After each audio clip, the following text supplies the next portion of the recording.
Hello everyone, मैं चंदन। आप सबका अभिनंदन है मेरे चैनल टिप्स स्टडी पे। तो आज हम लोग जानेंगे कि किसी भी शब्द को कैसे पहचाने कि कौन सा शब्द स्त्रीलिंग होगा और कौन सा शब्द पुल्लिंग होगा। अक्सर आपको परीक्षा में दो चार क्वेश्चन ऐसे देखने के लिए अवश्य मिल जाते हैं कि ये क्वेश्चन स्त्रीलिंग है कि पुल्लिंग है, टिक करें। कुछ कुछ वैसे क्वेश्चन होते हैं जो आप देखकर कंफ्यूज हो जाते हैं कि स्त्रीलिंग होगा कि पुल्लिंग होगा। कुछ शब्द वैसे होते हैं जिसको आप आसानी से पहचान लेते हैं, जैसे गाय, बैल, भैंस, बकरी, आदमी, औरत। ये सब तो सिंपल जो है वह लिविंग थिंग्स में आता है, जो प्राणी संज्ञा है, जिसको आप देखकर आप पहचान लेते हैं। लेकिन कुछ वैसे शब्द होते हैं जिसको आप पहचानने में कंफ्यूज हो जाते हैं। जैसे आपसे पूछा जाएगा कि हिमालय स्त्रीलिंग होगा कि पुल्लिंग होगा, दूध स्त्रीलिंग होगा कि पुल्लिंग होगा। तो इस तरह के कुछ कुछ वैसे शब्द होते हैं, हवा स्त्रीलिंग होगा कि पुल्लिंग होगा। तो इस तरह शब्दों को जो है आप पहचानने में थोड़ा कंफ्यूज हो जाते हैं। तो हम इसी तरह के जो है वो शब्दों को पहचानने का दो चार नियम लेके आए हैं, दो चार ट्रिक लेकर आए हैं, जिसको पढ़ने के बाद आप परीक्षा में कभी गलत नहीं करेंगे, आपसे कभी मिस्टेक नहीं होगा। आप हमेशा जो है वो आसानी से शब्दों को पहचान लेंगे कि यह शब्द स्त्रीलिंग होगा कि पुल्लिंग होगा।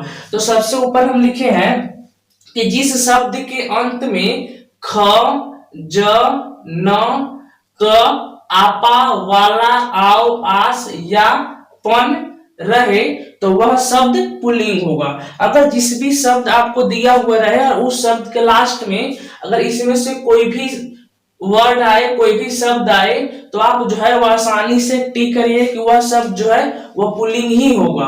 अब कहेंगे कि किस कुछ वैसे शब्द होते हैं जो स्त्रीलिंग होंगे। तो स्त्रीलिंग का जो है इस वीडियो के बाद में हम आपको बताते हैं नेक्स्ट पेज पे कि स्त्रीलिंग शब्द को कैसे पहचाने। अभी हम लोग पढ़ेंगे कि केवल पुल्लिंग शब्द को पहचानने का नियम। तो जिस जिस शब्द के लास्ट में जो है वह ये शब्द आए, आप उसको जो है बेहिचक मार सकते हैं कि वो शब्द पुल्लिंग होगा। जैसे फर्स्ट में दिया हुआ है ख, तो कुछ वैसे शब्द आपको मिलेंगे जैसे सुख, दुख। तो ये क्या होगा, ये तो आप आसान नहीं समझ सकते हैं। लेकिन अगर आपको याद रहेगा कि जिस शब्द के अंत में ख रहे तो वह शब्द पुल्लिंग होता है। तो सुख रहेगा, दुख रहेगा, आप इसको आसानी से जो है वह शब्द टिक कर दें कि यह शब्द पुल्लिंग होगा। जैसे लास्ट में दिया हुआ रहेगा न, तो न का कैसा शब्द पुल्लिंग होगा, तो न जैसे आता है भजन, नयन। तो इस तरह का शब्द अगर आए तो आप जो है वो पुल्लिंग समझ सकते हैं, पुल्लिंग टिक कर सकते हैं, पुल्लिंग ही होगा। और बहुत सारा शब्द हम लेके आए, जैसे दूध वाला हो गया, बुढ़ापा हो गया, बचपन हो गया। तो इस तरह का शब्द अगर आए तो हमेशा जो है पुल्लिंग होगा। उसके बाद जो है कुछ नियम है जिसको देखकर हम पहचानेंगे कि यह शब्द पुल्लिंग होगा। जैसे अगर आपको कोई भी पर्वत का नाम दे दे, जैसे में हिमालय, कैलाश, उसके बाद अरावली, बहुत सारे पर्वत होते हैं। तो कोई भी पर्वत श्रृंखला का अगर आपको नाम दे दे तो आप याद रखिए कि पर्वत श्रृंखला का नाम, पर्वत का नाम हमेशा पुल्लिंग ही होता है। तो आप जो है वह हिमालय, कैलाश और अरावली को जो है वो पुल्लिंग टिक कर सकते हैं, ये सब पुल्लिंग होगा।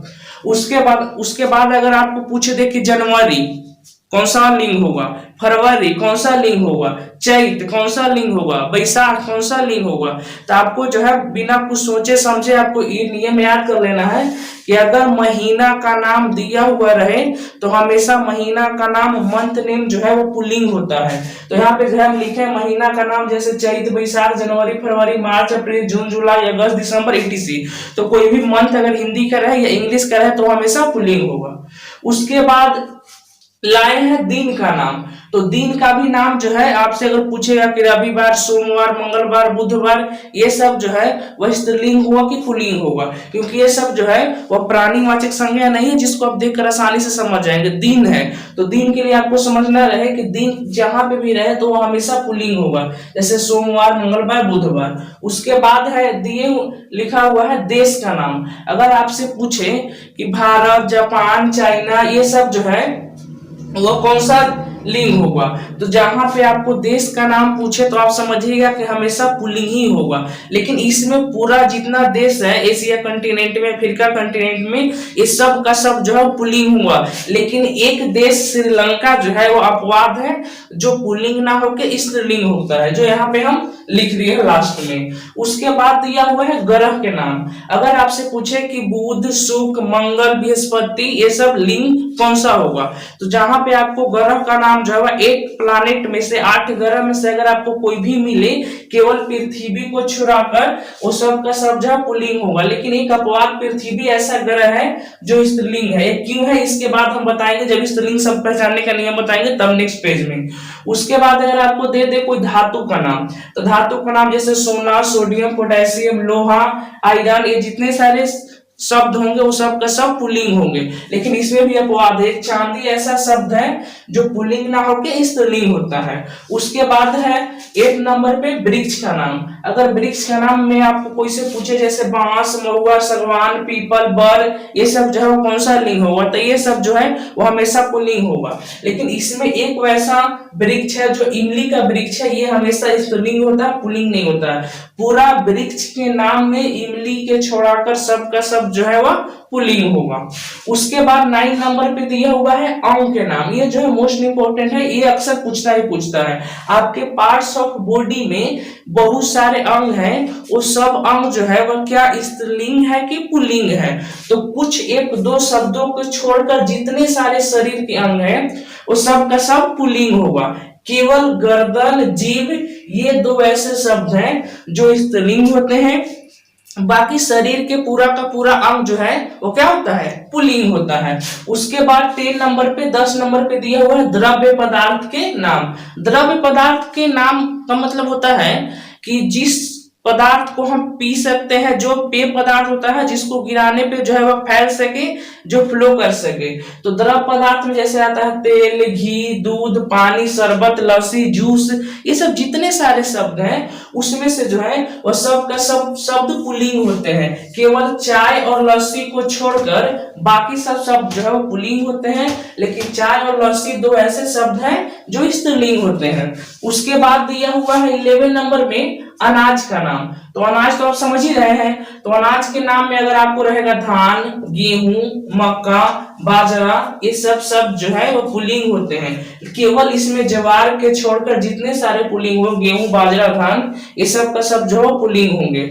उसके बाद कुछ होते हैं देवता के नाम। देवता का नाम और देवी के नाम, ये तो आप कंफर्म है। अगर देवी के नाम रहेगा तो स्त्रीलिंग होगा, देवता के नाम रहेगा तो पुल्लिंग होगा। तो देवता में जैसे हो जाएंगे राम, शंकर, विष्णु, ब्रह्मा, महेश, इस तरह के जितने सारे देवता है, सूर्य भगवान, ये सब जो है पुल्लिंग होंगे। और जो देवी देवता है जैसा दुर्गा, काली, ये सब स्त्रीलिंग होंगे, जो इसके नेक्स्ट पेज में हम बता रहे हैं।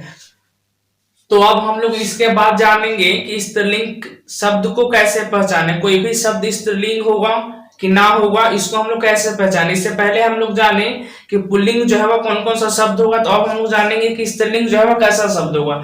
सबसे पहले तो आपको समझना है कि कोई भी शब्द रहे और उस शब्द के लास्ट में आ, उसके बाद आई, आइन, वट, आहत, इया, ई, त, ता या ती रहे तो वह शब्द जो है वह स्त्रीलिंग होगा। अगर आपको जो शब्द दिया हुआ रहा उस शब्द के लास्ट में अगर ये सब शब्द वर्ण कोई ता, ई या ती रहे तो वह शब्द जो है वह हमेशा स्त्रीलिंग ही होगा। और आपको स्त्रीलिंग पे जो है वह टिक कर देना, स्त्रीलिंग आपको समझ लेना है। जैसे मान लीजिए कि लास्ट में आपको आ दिया हुआ है, तो आ का मतलब क्या होगा, छाता। उसके बाद दिया हुआ छात्रा। उसके बाद आई है तो आई में हो जाएगा पढ़ाई, लिखाई, खिलाई, मिठाई। उसके बाद यहाँ पे इया दिया हुआ है तो इया में आपका हो जाएगा गुड़िया। उसके बाद त दिया हुआ है तो छत। इस तरह ऐसे बहुत सारे शब्द होंगे जिस शब्द के लास्ट में इसमें से कोई ना कोई आता होगा। अगर इसमें से जो है वो कोई ना कोई प्रत्यय आता होगा जो शब्द के लास्ट में लगा है, वो शब्द हमेशा स्त्रीलिंग ही होगा। अगर कोई भी प्रत्यय के रूप में अगर इसमें से आपको देखने के लिए मिल जाए तो आप हमेशा स्त्रीलिंग ही मारिएगा, स्त्रीलिंग ही होगा। उसके बाद अब हम लोग जानेंगे कि स्पेशल रूप से और क्या क्या जो है वह स्त्रीलिंग शब्द होते हैं। तो स्पेशल रूप से नंबर फर्स्ट में दिया हुआ है कि तिथियों के नाम हमेशा स्त्रीलिंग होते हैं। तिथि का नाम इसका, तो तिथि का नाम मतलब जैसे हो गया प्रथमा, द्वितीया, चतुर्थी, ये सब हम लोग जो है वह हिंदी मास में काउंट करते हैं। उसके बाद जो है वह 15वें दिन में फिर उसके बाद आता है अमावस्या, पूर्णिमा। जिस रात को जब चंद्रमा पूरा दिखता है, किसी रात को पूरा नहीं दिखता तो अमावस्या पूर्णिमा हो गया। तो ये सब जब तिथि का दिन आए, तिथि का नाम आए, तो हमेशा ये सब तिथियां जो है वह स्त्रीलिंग ही होते हैं। उसके बाद दूसरा में दिया हुआ है भाषा का नाम। अगर आपसे कोई पूछे कि हिंदी, नेपाली, बंगाली, मलयालम, तेलुगु, गुजराती, संस्कृत, ये सब जो है वो कौन से लिंग होंगे, तो आपको इतना सारा याद नहीं करना, बस आपको केवल एक ही शब्द याद करना है कि अगर भाषा का नाम कोई भी आए तो हमेशा स्त्रीलिंग ही होगा। जो कि हम यहाँ कुछ भाषा लिखे हैं वो है हिंदी, संस्कृत, अंग्रेजी, उर्दू, बंगाली, नेपाली, फारसी, अरबी, मलयालम, जो भी रहे भाषा वो हमेशा स्त्रीलिंग होगा।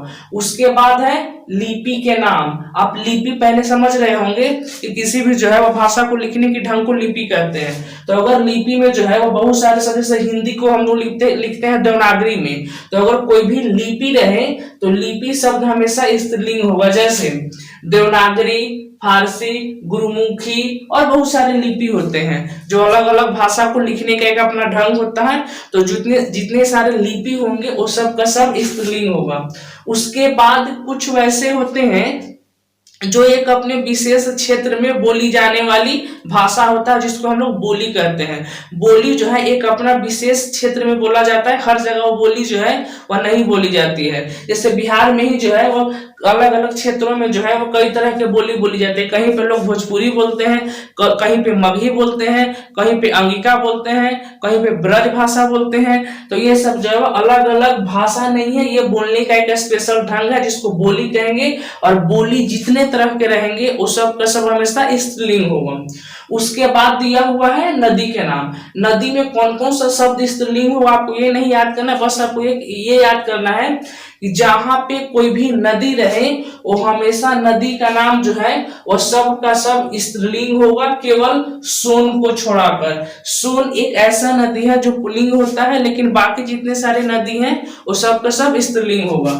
उसके बाद है नक्षत्र के नाम। ये नक्षत्र जो है वो हिंदी मास के जो है वह बीच में आता है, जिसको आप लोग जानते भी होंगे, नहीं भी जानते होंगे तो कुछ नक्षत्र जो है हम यहाँ पे लिखे हैं, जैसे रोहिणी, माघा, सरेसा, आद्रा, चित्रा, हथिया, ये सब जितने सारे नक्षत्र होते हैं वो नक्षत्र सब का सब जो है वो हमेशा स्त्रीलिंग होता है। तो आपको कोई भी नक्षत्र का अगर नाम मिले तो आप उसको हमेशा स्त्रीलिंग ही समझिएगा और स्त्रीलिंग ही होगा। उसके बाद रहे देवियों के नाम। तो अब तो देवी समझ ही रहे हो, इसके पहले पुल्लिंग में हम बताया देवता के नाम और इसलिए में बता रहे हैं देवी के नाम। तो जितने सारे देवी हैं जैसे दुर्गा, काली, सरस्वती, लक्ष्मी, महारानी, ये सब देवी जो है वो स्त्रीलिंग होगा। इसको आप डायरेक्ट समझते भी होंगे, आप सीधा समझ भी रहे हैं। उसके बाद महिलाओं के नाम, ये तो आप क्या कहते हैं प्राणीवाचक संज्ञा। प्राणीवाचक संज्ञा में स्त्रीलिंग में महिलाओं के नाम जितना सारा आएगा वो सब क्या होगा, स्त्रीलिंग होगा। जैसे हो गया मानमती, सुनकलिया, रमकलिया, धनकलिया, कमलावती, जो भी नाम रहे वो सब का सब जो है वो हमेशा स्त्रीलिंग होगा। उसके बाद यहाँ पे लेके आया 9 में लताओं के नाम। लताओं का नाम फ्रेंड्स आप पढ़े होंगे कि इंग्लिश में या हिंदी में ही पढ़े होंगे, जो कुछ पौधा का ग्रुप होता है, प्लांट का ग्रुप होता है जिसको क्रीपर, और हम लोग जैसे ये सब पौधे जो होते हैं वो खुद अपने आप खड़ा नहीं होते हैं, इनको खड़ा होने के लिए किसी दूसरे पौधे की जरूरत होती है। या कुछ पौधे वैसे होते हैं जो जमीन पे ही, ग्राउंड पे ही चारों तरफ फैल जाते हैं। जैसे कुछ पौधा होता है अमरबेल, लौकी, अंगूर, कद्दू, तोरई, तरबूज, ये सब वैसे पौधे हैं जिनकी तना जो है वह बहुत लंबा होता है। वो या तो किसी के सपोर्ट से खड़ा होते हैं या जमीन पे चारों तरफ फैल जाते हैं। तो जहां पे आपको इस तरह लता वाला पौधा, लताओं वाला पौधा देखने के लिए मिले तो वो सब का सब पौधा जो है वो हमेशा स्त्रीलिंग होगा। आपको स्त्रीलिंग ही समझना है। अगर आपको ये वीडियो समझ में आया तो लाइक करें, चैनल को सब्सक्राइब करें। धन्यवाद।